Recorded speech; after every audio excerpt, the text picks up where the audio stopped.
Here's your Storm Track 7 forecast.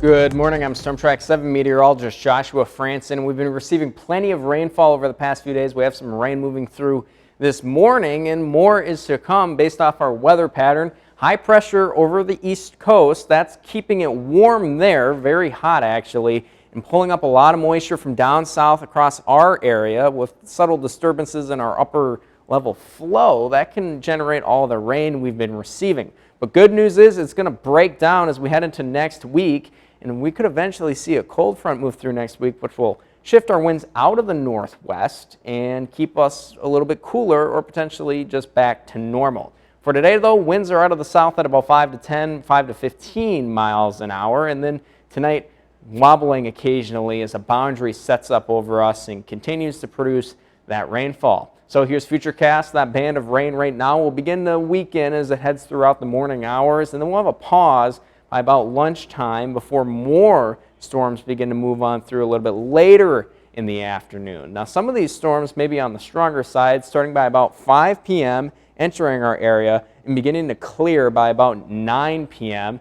The main threat with the storms will be, of course, that heavy rainfall and some stronger wind gusts with the storms. After those clear out, we'll see another pause before some scattered showers and storms overnight tonight and more tomorrow. But here's a severe weather risk, a level 2 out of 5 for our far western counties, and then further off to the east, a level 1 out of 5. We do expect storms to be weakening as they traverse across our area. Here's the flood risk for today as well, right along that corridor where the storms are going to be moving through, a level 2 out of 4 for that one. So if you see any ponding on the roads, make sure you're driving carefully. Over the next 3 days, we'll continue to see plenty of rainfall across our area, most of it confined up in Minnesota. This is just one model, but if we look at another, it's pretty consistent. Most of the heavy rain will be further off to the north, but we'll get clipped by some of that, which is why that flood risk exists across the north half of our viewing area.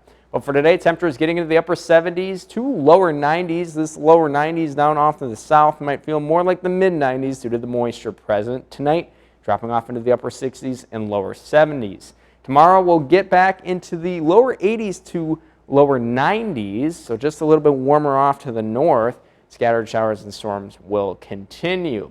On your city-by-city forecast, notice Friday, storm chances become more isolated. Temperature is also a little bit cooler. That isolated nature of the storms continues into Saturday. More widespread rainfall expected on Monday, so another washout. But afterwards, the winds shift out of the northwest, temperatures returning to normal, both highs and lows, and mostly sunny and dry conditions. It should be a little bit better next week.